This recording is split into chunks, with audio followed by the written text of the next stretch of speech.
Great. So right now, I'm just going live on YouTube. So these instructions are for people who will be watching this video on YouTube, but for everyone who's joined us here today in real life or in Zoom life, as the case may be. Thanks for, just a minute. Yeah. So thank you for taking time out at 6:30 p.m. To join us. It's a great group, and today the intent is to discuss Duke Fuqua's essays for the 2021-22 application cycle, and hopefully I'll be able to answer any questions that you may have with regards to that. Right. In case you are watching a recording of this on YouTube at a later point in time, this is how it's going to work. We take some care to actually extract the most important parts of our discussion. So in a Q&A session, it could be a list of questions. In a session like today's, where the first half is going to be about essays for Duke, we are going to be talking about the salient milestone points of our discussion. We are going to be recording that. We are going to be putting that in the show details. So if you click on more, show more, just below the YouTube video, you should be able to see the video details with a list of questions that have been discussed in this particular session. And associated with every question, there will be a timestamp. So if you click on that timestamp, you can skip to that part of the video. So the entire video might be about an hour and 15 minutes or so. If everything you want is centered around the contribution essay, then just click on whatever milestone minute is marked for that particular question, and then you can skip ahead. All right. So this is just something that I wanted to share. I want to start with a very, very quick and short introduction. So my name is Karthik. I am the founder and the chief coach at HKUST Academy. I see some familiar faces here. There's some people who are working with me. Welcome here.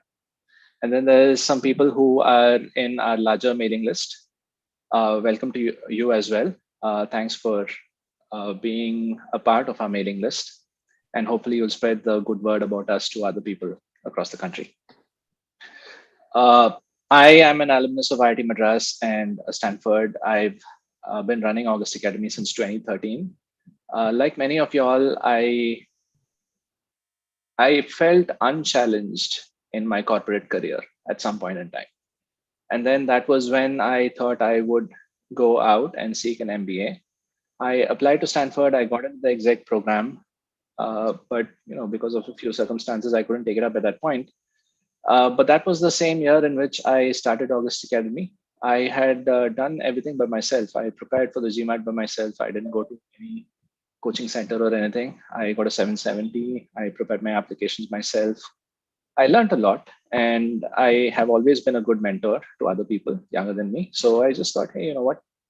Let's start doing that as a full-time job. And before you know it, we got very good results, and now we are about 8.5 years in business, right?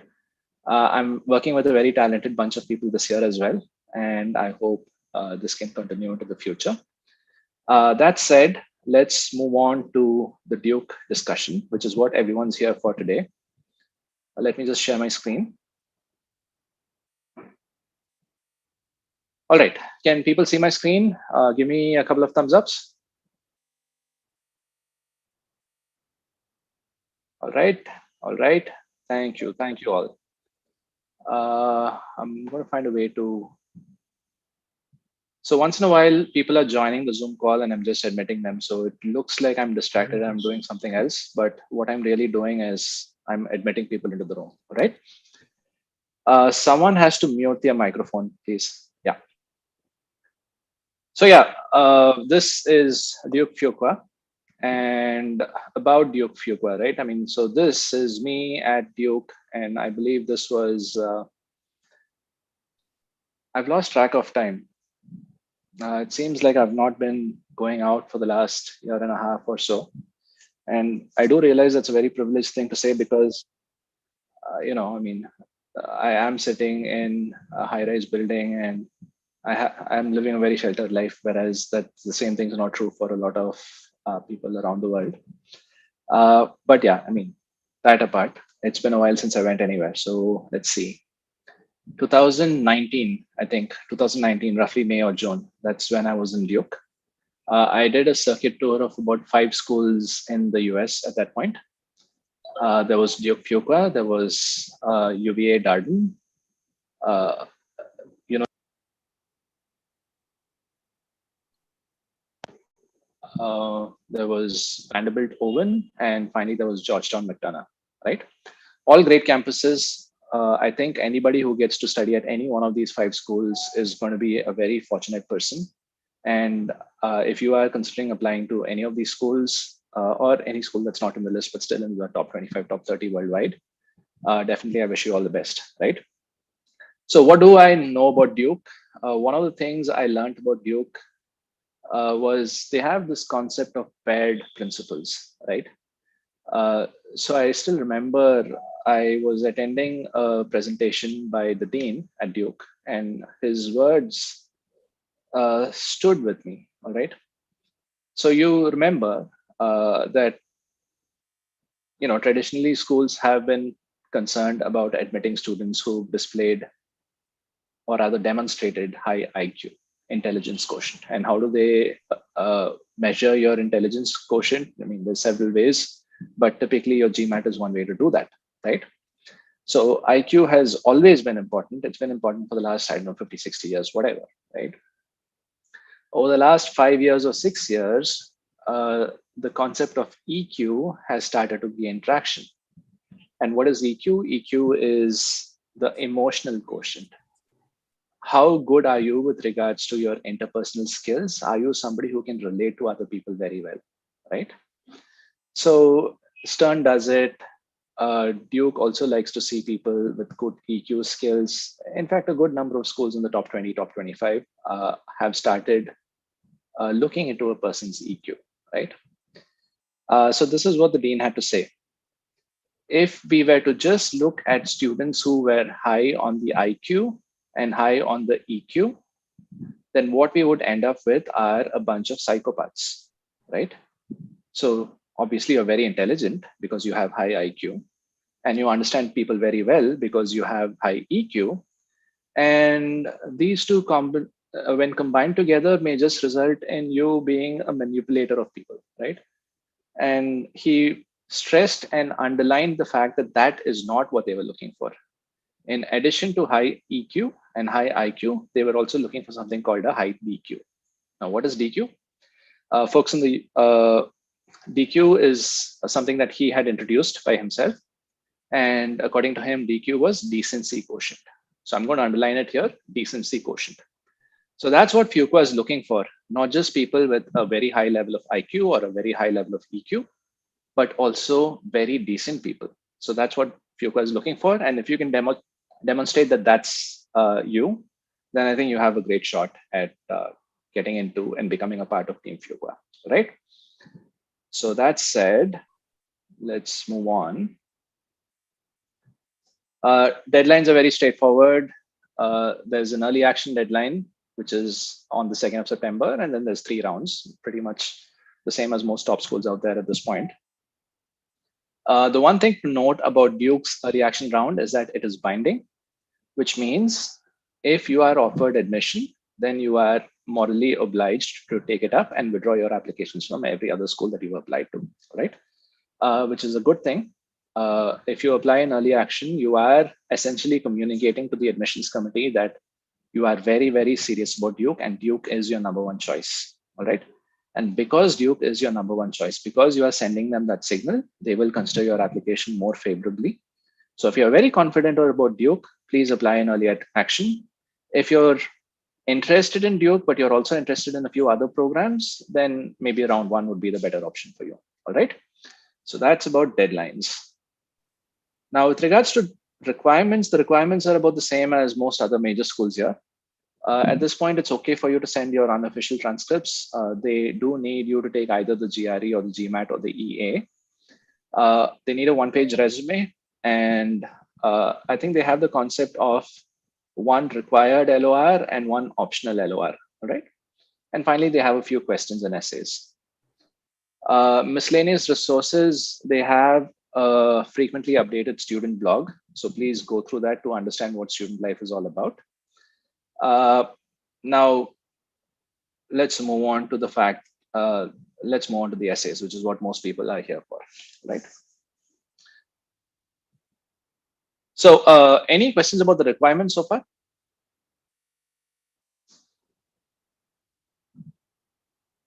Yeah, I think people are all right with that. Okay.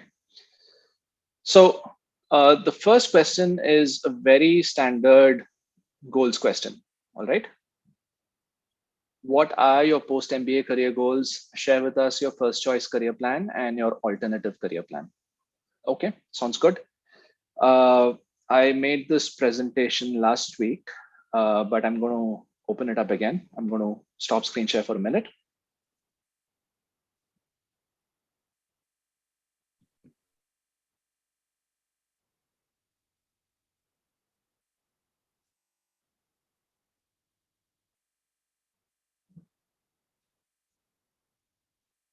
All right. So this is something that we put together in our last discussion. All right. So let's see.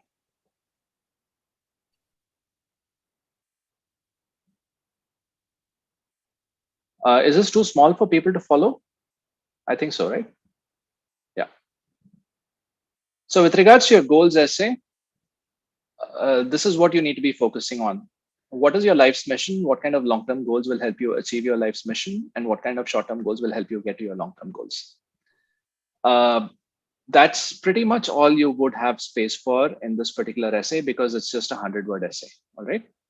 So that's my take on Duke's version of the goals essay. So what we want to be doing is talk about your plan A.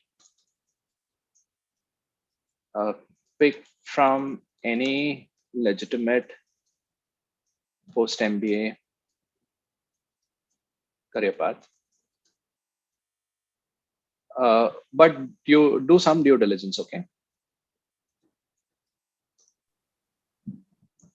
Do you have the right background for success in that role? And can you demonstrate passion for that role? All right. So as long as you can demonstrate passion and you can demonstrate that you have the right set of skills and experiences, that should be a legitimate plan A. So talk about your plan A. Explain why this is of interest to you. Talk about your plan B. And if you still have space, talk about your long-term goals.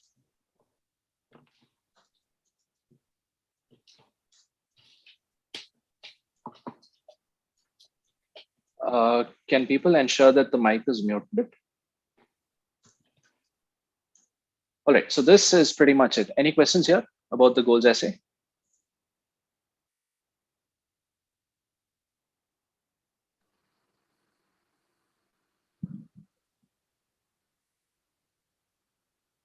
Okay, Vidya, please. I would like to understand how specific is the word specific. So if you have to give like example, do we have to talk about a few companies that we want to join, or are we supposed to be that specific? I Sorry. think it will help to share names of a few companies that you want to join. The reason it will help is not to indicate to the AdCom that you are only interested in joining those companies, but it helps the AdCom identify which universe of companies you want to work for. So it's one thing to say, I want to work for a consulting firm. It's another thing to say, I want to work for an MBB kind of consulting firm, right? Which means you're only looking at the top tier firms. And it's another thing to say, I'm looking at consulting firms that operate in the development space, like Bridgespan or Dalberg, right? So that's a different universe of consulting firms. Same thing goes for technology as well. When you say Google, Microsoft, Facebook, LinkedIn, Amazon, you're talking about established mega corporations. When you're talking about, I don't know, I mean, Dropbox, Box, or any one of those new age firms, I can't even keep track of these firms, but small startups. So saying you want to work for a small startup is different from working for a big company. B2B is different from B2C, right? So sometimes you may not be able to explain all of these intricacies in your essay, but when you just give them 2 or 3 sample names, that helps them visualize what you're looking for. Does that answer your question? Yes, thank you. All right. Anyone has any other questions on this? Divya has a question. Go for it, Divya. Can we write one specific company that we're interested in, or will that be too specific? And that will be too specific. I think 2 or 3 companies, just to show that you're open-minded. And don't use language which seems to indicate that you would only work for one of the companies that you've listed, or otherwise you wouldn't be working at all. So, show a little open-mindedness in the way you write, but yeah, 2, 3 companies at least. Okay. Yeah. All right. Moving on. Yeah, please. I had a question. So, like, even though That it's would not be Lamia. Lamia. Yeah. Yeah. Hi, Lamia. So even though it's not explicitly like they don't specify to talk about our long-term goals, will still talking about it be a little more of a positive thing? Like, would it No, have an advantage? not necessarily. So the point is, if it doesn't make logical sense for you to talk about your long-term goals and you don't have the space for it, don't try to force fit it. The basic idea here is this: sometimes the long-term goal actually becomes a rationale for why you are interested in a particular short-term goal, right? So I want to impact the semiconductor industry by becoming the CEO of Cisco, or not Cisco, Intel, right? So what do you want to do in the short term? I want to work in corporate strategy at Intel or Qualcomm or Broadcom or one of those firms, right? So now what you're doing is you're giving some context for why your short-term goals make sense to you. That's basically it. And this also plugs into, can you demonstrate passion for that role? So, you're very passionate about that industry for certain reasons. Your long-term goal is to become like one of the biggest CEOs in that industry. So your short-term goal is to work in consulting as an internal consultant for one of those firms, or if you work for a consulting firm, at least specialize in the technology practice, right? So that's how you build it up. Got it. Thank you. Yeah. All right. Moving on. So the Fuqua community and you. So can you please explain about the long-term goal after we pick consulting as a short-term goal? No, I mean, it really depends on what you want to do. This is Pratik, is it? Yes, sir. Yeah. Hi, Pratik. Hello, sir. You don't need to mention a long-term goal, like I said, right? But in case you want to set context for why you are interested in a particular short-term goal, then it is okay to talk about long-term goals. With regards to consulting, typically consultants grow up and either become senior consultants or they become industry leaders. So typically that's how consultants mature in the long term, right? Thank you, sir. Yeah, right. Okay, moving on. Let's do this fun exercise right now.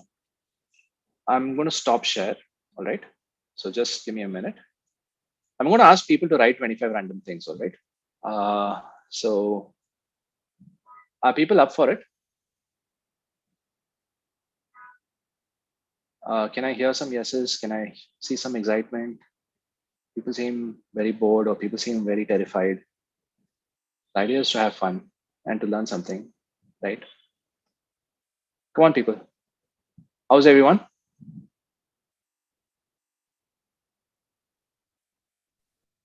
Doing good. All right. So what I'm going to do is I'm going to create a Google Doc here and I'm going to share the link with you in just a minute.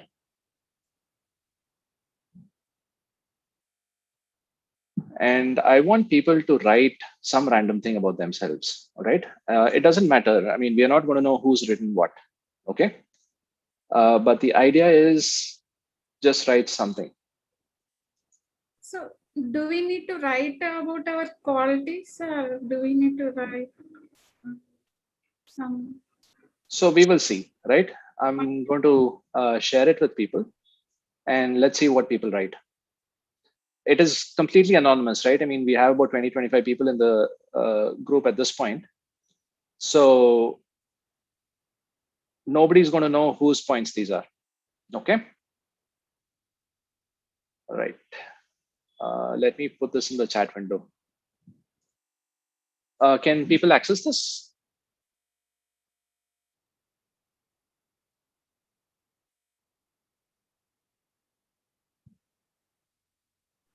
We didn't get any link. No, I've put the link in the chat window. No, we are not. We don't see it. You don't see it? Wait, maybe it is pause. Oh, I've sent it to everyone in the waiting room. Sorry. How about right now? Yeah. Yeah. Sure. Yeah, just click it and see if you can access it. It is asking for request access. Okay. Let me try that. I'm going to make it a public link. So just give me a minute.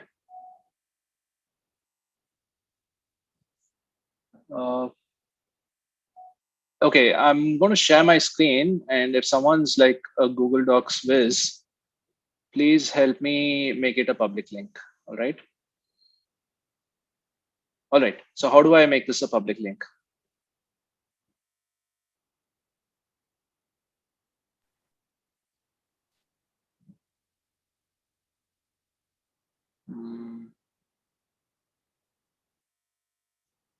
Does anyone have any insight?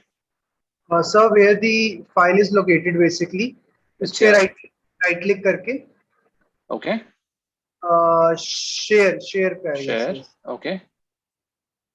And Anyone with the link option आएगा यहाँ पे, नहीं आ रहा है. Only people added can open this link. Viewers and commenters, editors can change permissions and share. No.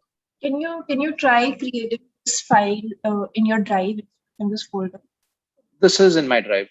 No. Within your drive, it's in a particular folder, right? Correct. Okay, I think. Yeah. Sir, Yeah, I think I got it. Yeah. Yeah. All right. Copy the link. Can people click on it right now?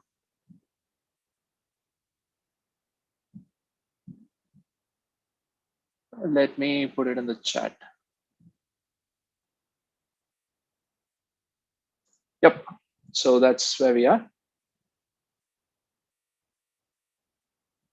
So all I want is, yeah, I see a lot of people. Great.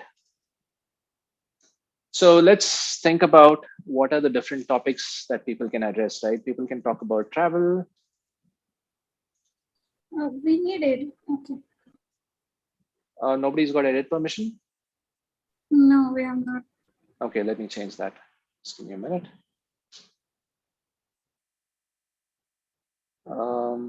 Wait, this was this. There's the link. Oh, yeah, got it. Yeah, I've changed that. So there's travel, there's hobbies, there's interesting experiences, childhood, adulthood. So wait, while I'm doing this, right, I think people can start writing here. So when I was 5 years old, I got an award from the President of India for, I don't know, I'm just making this up, bravery or whatever, right? So yeah, people just start writing. I mean, you can write somewhere and then I think it should be interesting to see what people come up with. So adulthood, interesting team experiences. With regards to hobbies, there's books, there's music, there's sports. What else can we write about? We can write about demonstrated excellence. Yep. So not a big deal, people. I mean, just nobody knows who's writing what, right? So just go for it.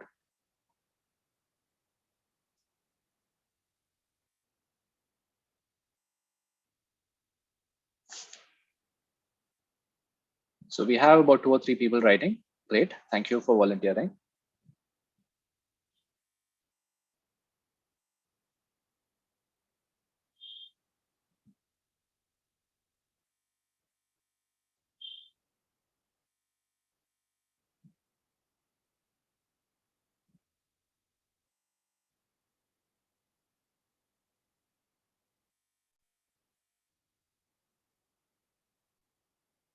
All right.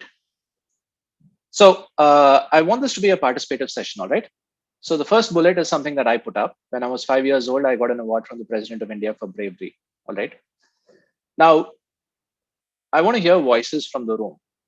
If you see someone reporting something along these lines, maybe I'll change this to 15, okay? 5 seems a little unbelievable. What would you think of such a person?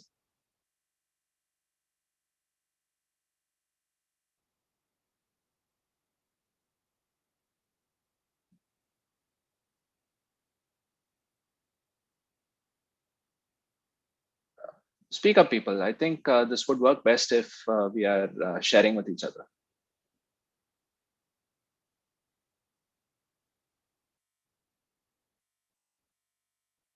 If you're speaking, but I would yeah. think that that person is like really unique and stands out, because that's something that you don't see every day.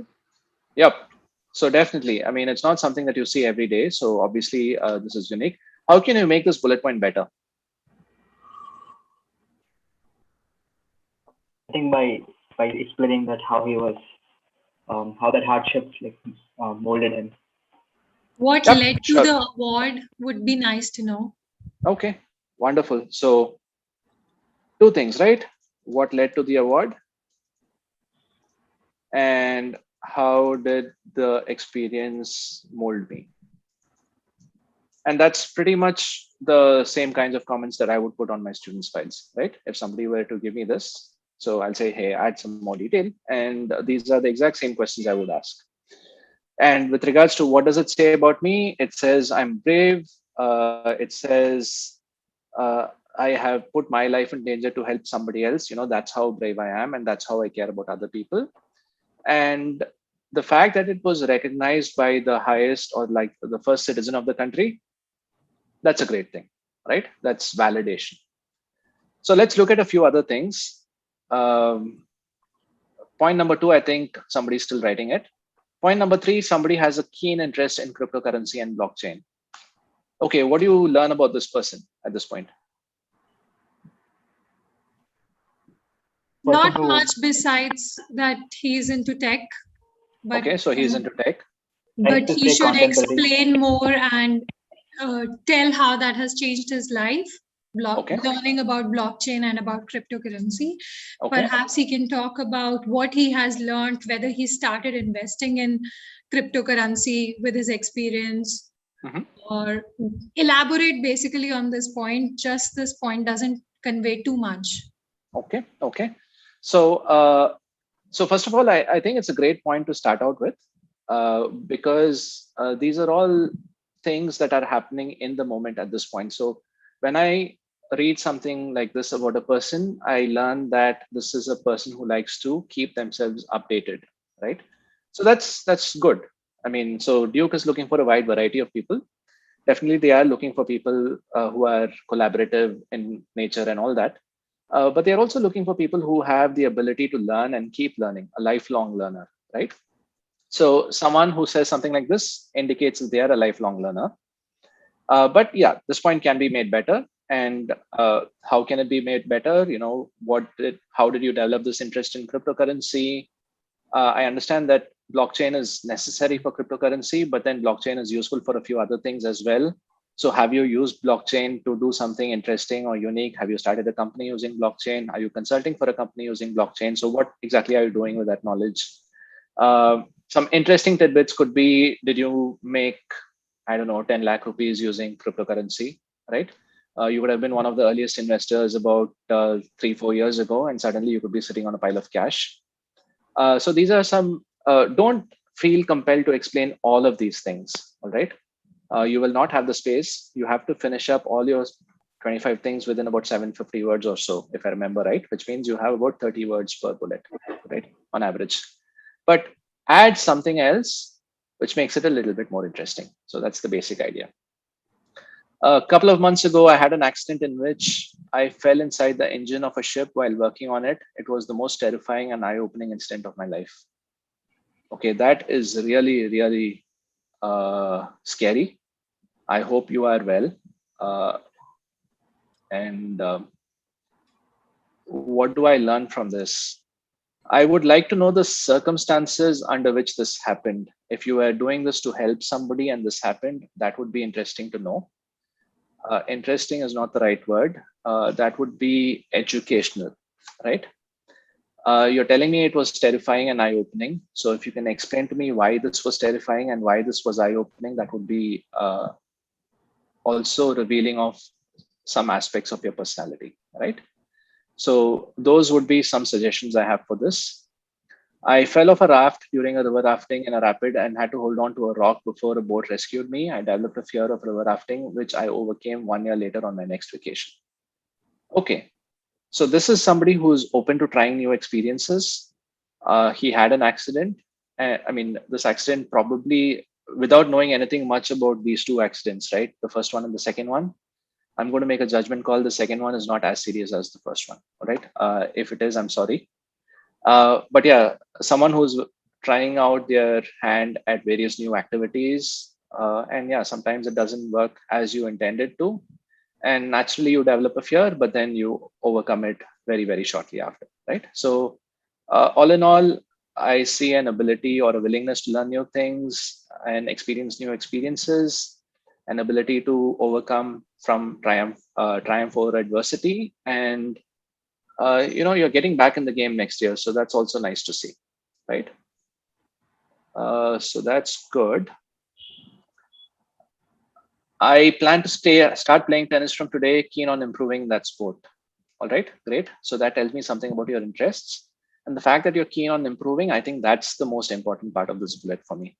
It's not just that you're starting a hobby, because it doesn't matter to me which hobby you're starting. It could be chess, it could be tennis, it could be violin, it could be painting, right? Something new, and everything is equally important and everything is equally appreciated. The more important aspect, what it tells me about you, is that you're starting something new and you're interested in improving. You're working towards improving. How can you make this better? Explain why this interest developed in the first place and what are you doing to improve. So that's the more important thing. Yeah. Fascinated with photography after reading National Geographic Traveler magazine, and my father put me in a photography course after I pushed him to check my terrible photographs every day. After 1.5 years, my images were published in the same magazine within a year. Beautiful, right? So how did you develop this fascination? There's a very interesting and funny tidbit from personal life, between you and your father. This actually shows a lot of self-awareness also. And there's something very attractive about self-deprecating humor. What do I mean by self-deprecating humor? You're able to make fun of yourself. That shows to me that you're not somebody who takes yourself too seriously. Okay. I don't want to scare anybody. This question of sense of humor, there's a broad range here. Not everybody has to subscribe to the same sense of humor, which is why almost every stand-up comedian out there has at least 10% of the crowd hating them, right, for something that they said which was offensive. But that apart, I think it takes a special kind of person to be able to make fun of themselves and to actually pull it off successfully. So extra points for that. And it's interesting as well. Yeah. I had a really bad summer break after my 3rd year of undergraduate studies, where I was working in a research lab alone at an internship, but I fought through the mental health blows the loneliness presented and turned the internship to a prestigious research paper conference acceptance award. So great, right? Very young age, adversity, and you triumphed over that adversity. That's what it tells me. Yeah, so great. When I'm not working at my day job, you can find me in my kitchen whipping up new bakes and running my small bakery business. That's very interesting. What does it tell me about this person? I think I would do anything to be in this person's good books because I like pastries. And if this person can invite me to their business and, give me good food every now and then, I'm going to be eternally grateful. So this seems to be the kind of person who's a great host and who likes community. And that's on the one side, but legitimately it is a hobby, and you are doing well, and you are taking it seriously. Started with high altitude treks in the Himalayas in 2016, changed my perspective on many things: patience, keep going on, importance of enjoying the journey, and just the thrill of reaching the destination. Beautiful, right?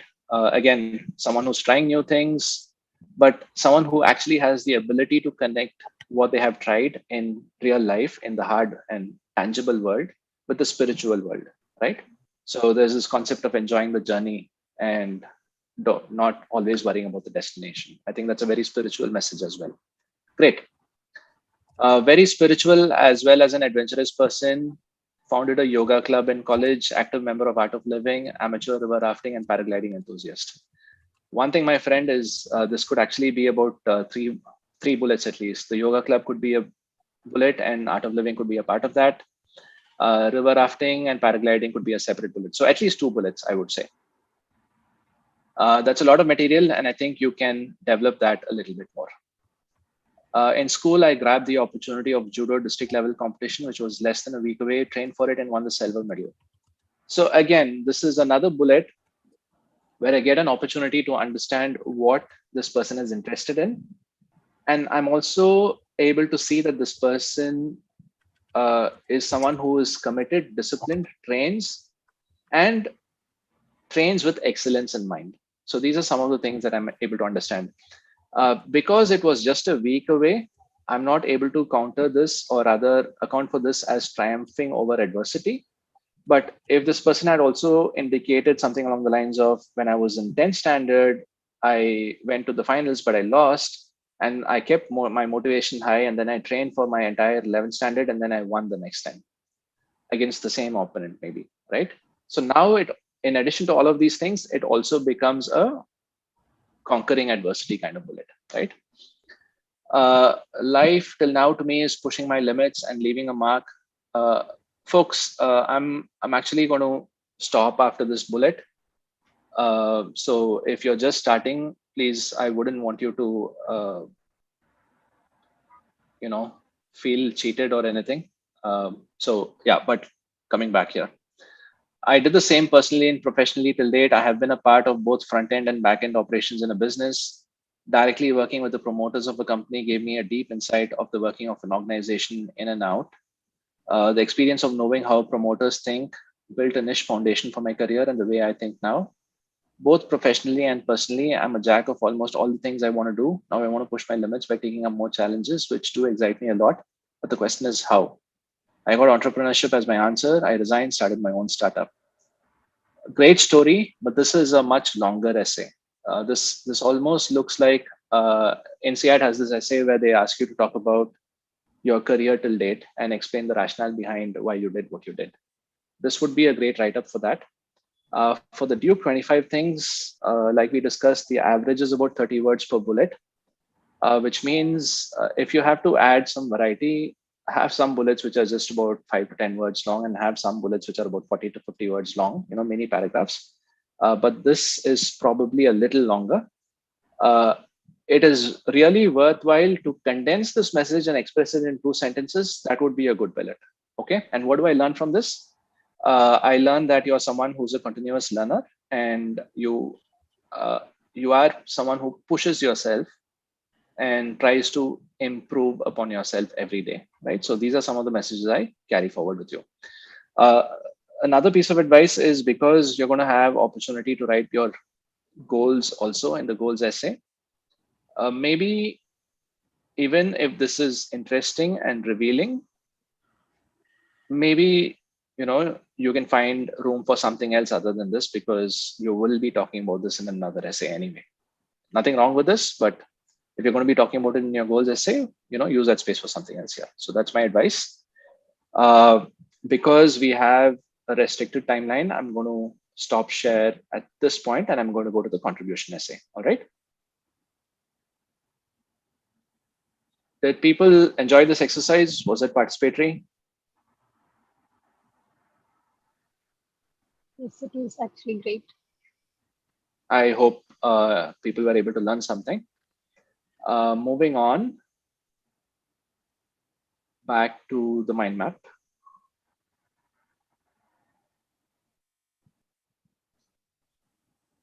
Yep. So this is the contribution essay.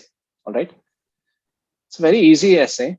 Let me just read out the text. Fuqua prides itself on cultivating a culture of engagement. Our students enjoy a wide range of student-led organizations that provide opportunities for leadership development and personal fulfillment, as well as an outlet for contributing to society. Our student-led government, clubs, centers, and events are an integral part of the student culture and to the development of leaders. Based on your understanding of the Fuqua culture, what are 3 ways you expect to contribute at Fuqua? All right. Any thoughts on this? Does anyone want to share their opinions or ask any questions about this?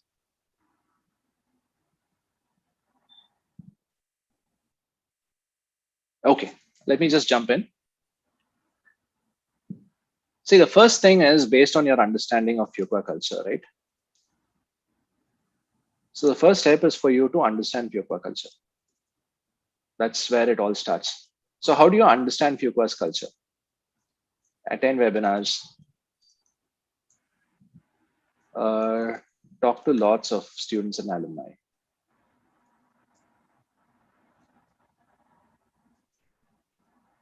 All right. There's this concept of paired principles, right? So let's see. This was about Fuqua, Team Fuqua. Let me copy this. And let me put this here.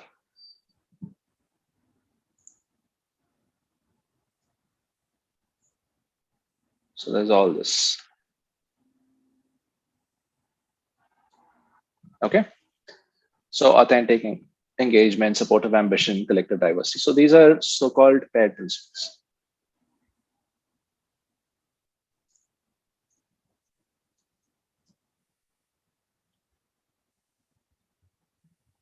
All right. So you may want to talk to some students and alums and figure out what exactly Fuqua's culture is about and why that is an important aspect. All right. So that's something for you. Now, after you understand Fuqua's culture, the next step is for you to actually understand what opportunities Fuqua provides.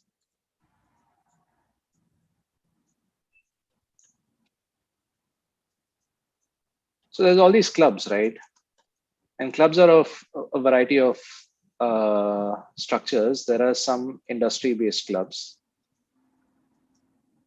There's hobby, interest-based clubs. There's geography-based clubs. Geography, culture-based clubs, right? So your energy club could be an example of an industry-based club, or consulting, or technology, or finance, right? Your interest-based clubs could be, I think they have multiple music clubs there. I'm struggling to remember the names, but I'm sure you can find it out if you talk to people. Sports, outdoors,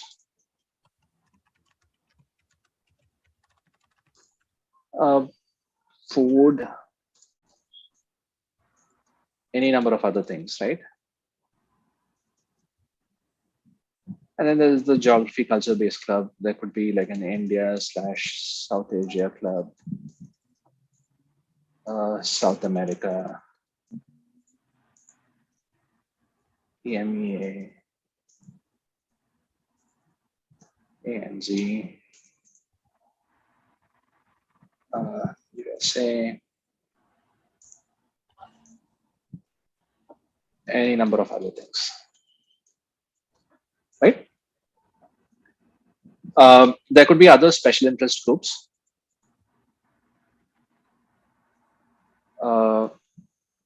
Other categorizations. There could be like a women in business, There could be, I'm just trying to think. Is there any other categorization that people can think of?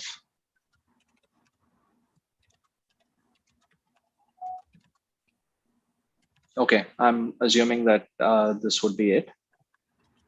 So, there's all these kinds of clubs. So you will have to find out what clubs present opportunities to you that you may be interested in.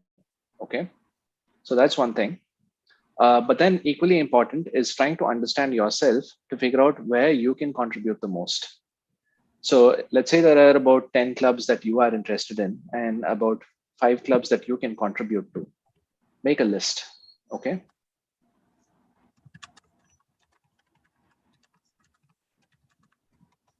Which clubs, activities are you interested in?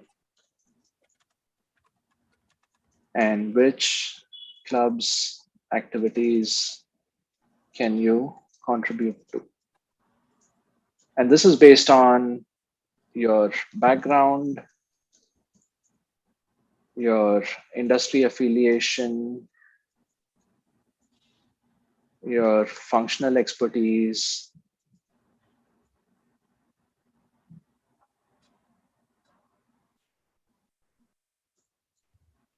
and your hobbies and interests, right? And then figure out where the match is. So wherever you have a lot of expertise and interest, that's pretty much the club that you need to be talking about. So a suitable structure would be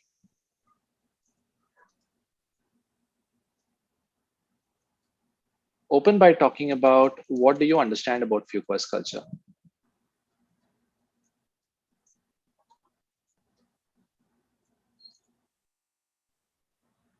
And then I'm just going to be admitting someone. Talk about 2 to 3 areas where you have expertise in. And so let's just see, talk about and explain how you can contribute to the corresponding club activity. So I'm just talking about clubs here, but clubs are not the only way in which you can contribute, which is why I change it to club/activities.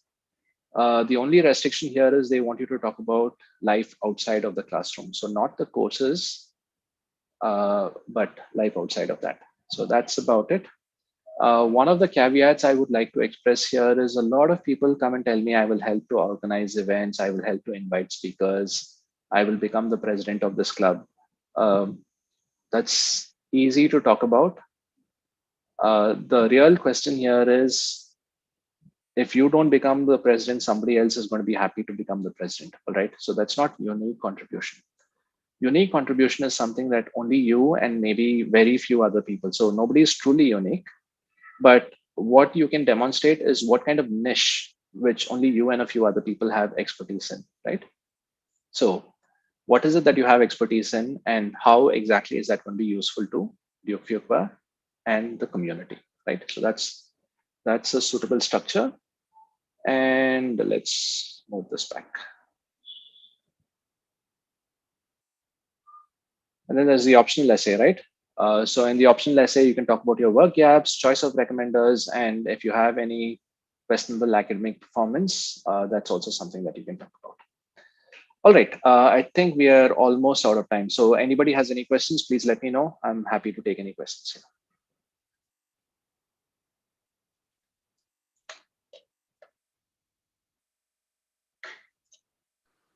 Have people typed in? Karthik, I had a question.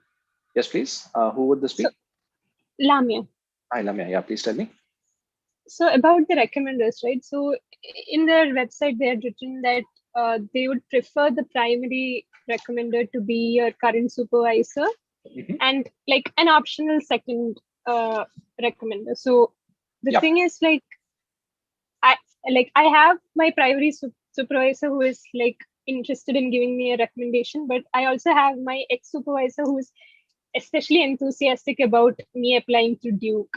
So So should I add him as a second recommender, or should I make him the primary recommender and just like explain why I chose him? See, it's great news that your previous supervisor is really, really excited about your application. So I think it's always nice when you have people who are supporting you with your ambition. Think about it from a factual point, right? So there's contributions that you've made at work. Evaluate the contributions that you made in the current supervisor's tenure and the contributions you made in the previous supervisor's tenure.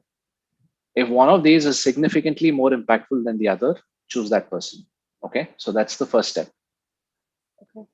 Now, the second thing to keep in mind is, let's say both of these are about the same. The preference is to go with the current supervisor.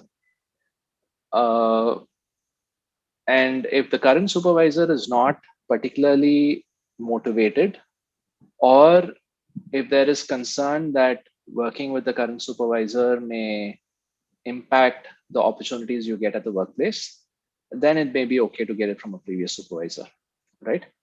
But if all things are the same, I would list the current supervisor as the primary person and the previous supervisor as an optional person. And, I think the good news is you can be happy that this person is so excited for you. Okay, thank you. Yeah. Any other questions? So what if they are ready to share Gmail IDs instead of corporate mail IDs? I think that is a question best directed at the admissions committee directly. Typically, that wouldn't look very nice. It's like writing a letter, but not submitting it on letterhead, right? And there's nothing to stop anybody from creating a random Gmail ID and using it to populate a recommendation by themselves, right? So if there is a special circumstance for that, please get it verified by the admissions committee. And then if they give you your approval, then that should be fine.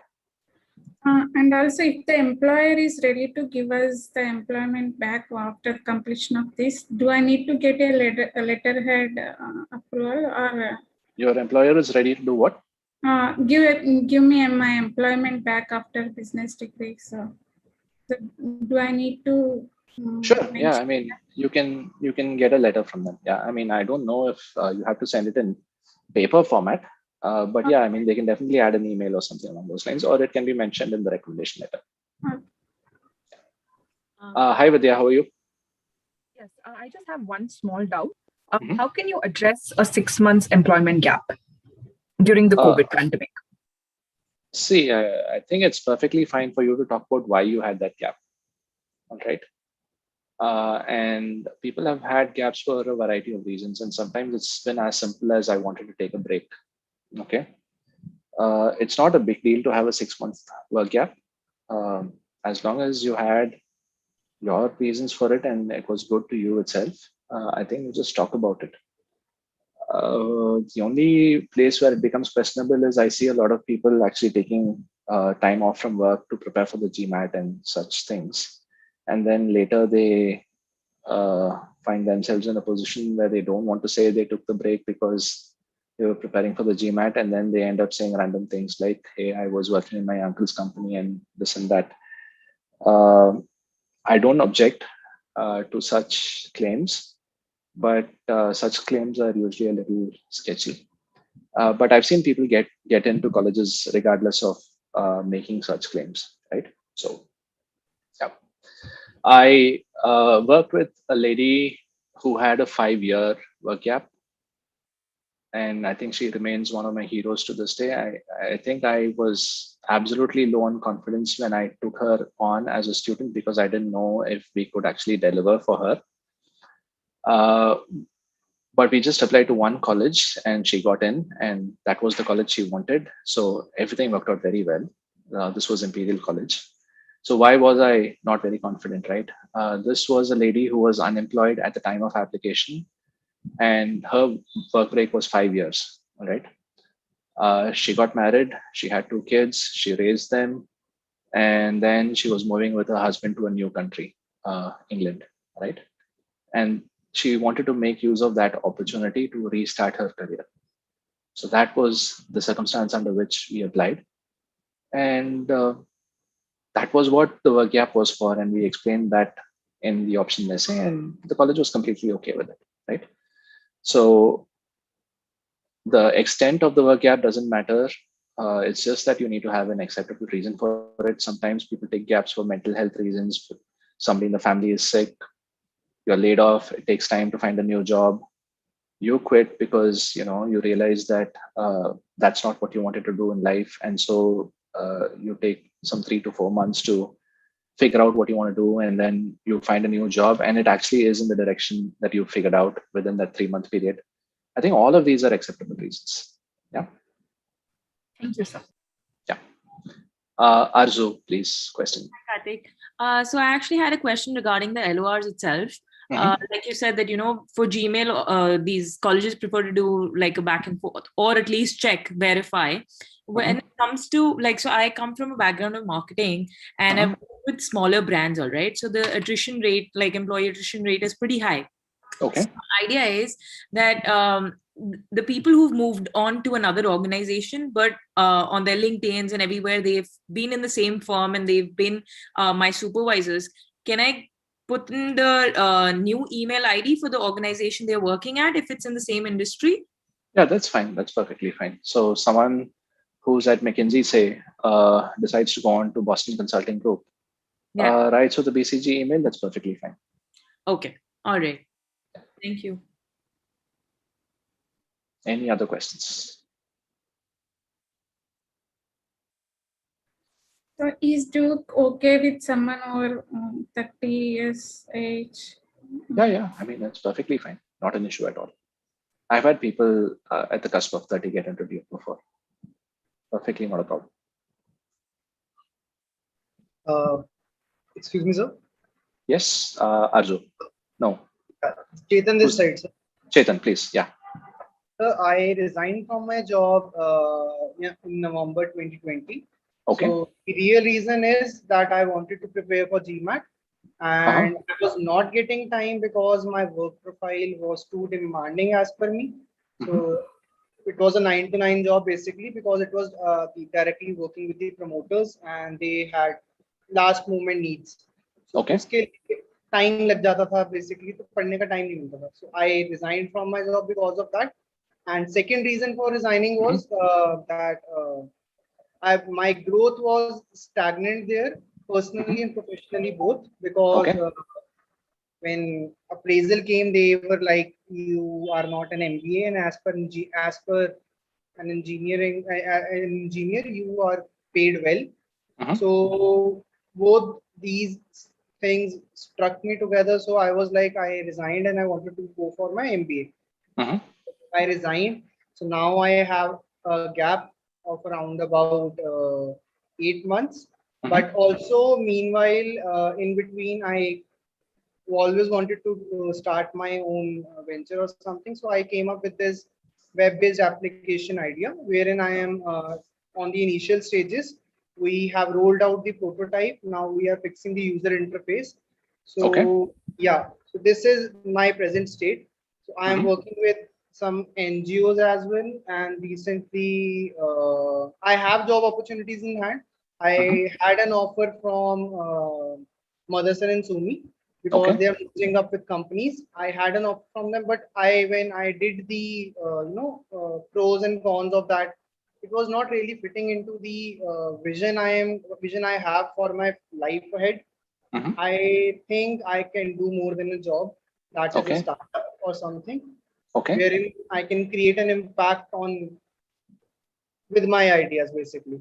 So this is the present state. So I am very demotivated right now because of these things, that my profile has a employment gap, and I have read and I have been led online that to this thing that it will affect my profile badly. Chetan, I think we'll have to take it on a niche basis. I don't know if there's a generic answer that will be suitable for you. Okay. Broadly, it seems that you have made good use of the time that you have been away from full-time employment, and I don't see that as an issue. But again, we'll have to examine the impact of the things that you've done. And it's great that you have an offer from Motherson. And if it is a good offer, I would encourage you to take it up. But if you're very clear that that's not the direction in which you want to move your career, and your startup projects are starting to gain traction, then maybe you can continue focusing on the startup. If it is not gaining much traction, then I would recommend that you take up one of those offers along the lines of what you described. So I don't know if Motherson Sumi is still current or not, but if you're getting some other offer along the same lines, then maybe it's okay for you to take it up at this point. All right. And this is just a temporary thing, right? I mean, hopefully you'll be starting an MBA in August 2022. And we are already in August 2021. So just another 12 months or so, right? So if those offers are coming your way, my best recommendation would be for you to take up those offers, unless your startup is gaining a lot of traction. Okay.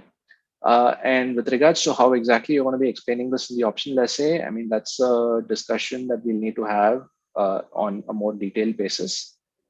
Not sure when we'll be able to get to that. Typically, we'll be able to get that stage only when somebody signed up with us on a consulting engagement. But yeah, I mean, we should be able to figure something out. It's just structuring an answer. Yeah. I'm going to take these 4 questions right now. I hope that sort of answers your question, Chetan. Saloni, do you want to share? Hi, I just wanted to ask if, a 1 month or say 2 months gap there's a need to justify that gap. I took that gap for traveling purpose, and that was 2 years ago. And I had some failed stints at startup as well. Yeah. I mean, you can just write 2 or 3 sentences, right? I mean, nothing that you say seems majorly catastrophic. It's just an explanation. That's about it. Okay. Nothing major. Yeah. And the other thing, sorry, just one second. The other thing is, if my post MBA plan is to start a startup, is that a goal that I can put in, or I have to put in something like I would like to learn more in the industry, get more experience, and then start something on my own as a long-term goal? So there is no one correct answer to this, but if you have a very clear idea about what you want to do, then by all means talk about how you want to start your own company. If it's just something that you intend to do at some point in your life, but you don't have clarity on what the startup will do, which industry it's going to be in, what specific problem it's going to be solving, who your partners are, then I wouldn't recommend talking about it as a short-term goal. Maybe as a long-term goal, yes, but not as a short-term goal. Got it. Thank you. Harkrit, do you want to share? Yeah, hi Karthik. I just wanted to ask, does having a good GMAT score but bad IR score affect my MBA application in any way? So far, I have no evidence to say that. Yeah, a good GMAT should be good. I haven't seen IR affecting people's applications. I haven't even seen AWA affecting people's applications. Okay, thanks so much. Yeah. Sarath, you have a question? Yeah, hi Karthik. So my question is more around the optional letter of recommendation. Okay. So in my instance, although the primary recommendation I can get from my current supervisor, but I was thinking that during my college days, especially in my final year, I was a student body president and have worked with the dean in the college very closely. And I feel he can represent a lot of my strengths. Would that be considerably a good idea for me? How many years of work experience do you have? I have 2 at the moment, and I'll have 3 when I join. Okay, so I'm going to give Sarath this answer, but this answer is not universally applicable to everyone, right? Sarath is a relatively recent college graduate. So I think it's okay for you to get it from the dean, but ask him not to make it an academic letter of recommendation. This is something that should be speaking for your interpersonal skills, your leadership abilities, your communication skills, your ability to execute. So those are what he needs to be talking about, not how you did in organic chemistry class. Got it. Thank you. Arzu, did you have another question? Yes. Karthik, so this was with regard to short-term or long-term goals in general. With the marketing background, so I have a understanding of the Indian market, but when I'm trying to say that, okay, I want to be a marketing manager or a product marketing person in the US, where I do not have a clear understanding of the B2C sector, So how do I address it? I mean, in the short-term goal, even though I want to stick to the marketing field, but what route should I take? I mean, should I try and push it more towards the B2B, or should I try and go the consulting route, and then finally that, in the long-term route, this is what I'm looking at? Yeah. So typically, we tend to take the conservative route, and we just make the blanket recommendation that you shouldn't even be talking about marketing when you're applying to a foreign program, right? So that's the baseline advice that I give people. Though it is okay to break that advice under certain scenarios. Technology marketing is perfectly fine. Marketing in the pharma industry, I think that is also something that we've had success with. Okay. B2C, as in FMCG kind of firms, I would probably request you to stay away from this, or at least say that you want to come back to India and work here, something along those lines. Okay. Yeah, and then, the other advice I would give is try to see if something else is applicable, let's say consulting or something else. Okay. All right. That was it. Thank you. All right. Yeah, I think that's all the questions we have today, right? So thank you everyone for being a very accommodating audience, and for the people who may be watching this on YouTube at some other point. We have a list of questions, and if you click on show more details, you can see the list of questions, and just click on the timestamp and you can skip to that part. It takes us a good amount of effort to organize these sessions, especially given that now the season has started and we are spending a lot of time with our current and ongoing batch. So definitely your support in terms of likes, shares, and subscribes, that's very, very welcome. So please do so, and I'll see you in 2 weeks. Bye.